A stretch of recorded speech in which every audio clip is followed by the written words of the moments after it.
Hello, Bacho. Let's see the question. The question is just like H2O, there are two lone pairs in Cl2O, Cl2O molecule, but bond angle in Cl2 is 111 degree. Explain.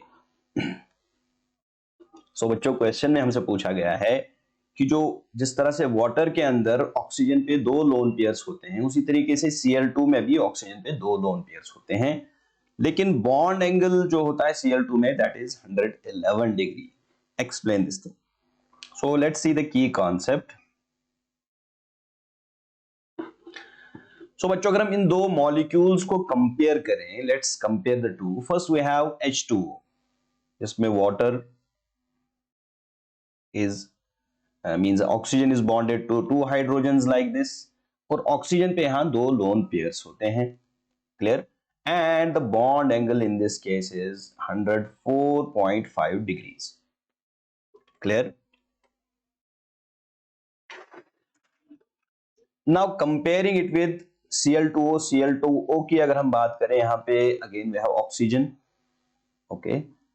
And we have two chlorine atoms that are attached to this oxygen, और oxygen पे यहां lone pair of electron फिर से है, and the bond angle is 111 degrees. Now there is a difference. Okay.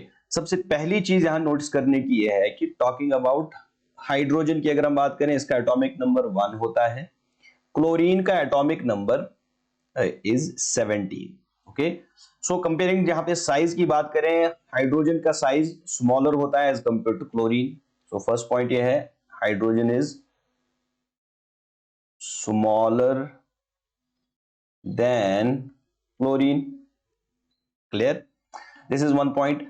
Second चीज जो यहां पे है, अगर हम क्लोरीन की बात करें, chlorine has loan pair of electrons on it. Chlorine पे लोन पेयर ऑफ इलेक्ट्रॉन्स होते हैं 1 2 3 4 5 6. 1 2 3 4 5 6. So it has 6 lone pair of electrons, और जो 7th इलेक्ट्रॉन इसके आउटर मोस्ट शेल में होता है that is used for bonding. तो ऑल्दो यहाँ पे बॉन्ड पर रिपल्शन तो होता है between these lone pairs that bends the molecule in the case of water. But in this case again एक तो यहाँ पे मॉलिक्यूल जो सॉरी एटम जो होता है, क्लोरीन का एटम, उसका साइज बिगर होता है. It's size is bigger and it has lone pair of electrons. As a result यहाँ पे there is again repulsion between chlorine and chlorine. So दो तरह के repulsion, एक तो lone pair जो ऑक्सीजन पे होता है they repel, उसकी वजह से ये bent हो जाता है, and there is repulsion between chlorines and chlorine to the presence of these lone pair of electrons that tends to increase this bond angle. Therefore यहाँ पे 111 degrees का bond angle हमें देखने को मिलता है as compared to water in which it is 104.5 degrees. So this is the reason why we see this change in the bond angle in Cl2O. Clear? So the second point that we can add here is, so there is this is smaller. Second, lone pair of electrons on chlorine. Clear? And these lone pair of electrons are not present in hydrogen. So hope you understood it well. Best of luck.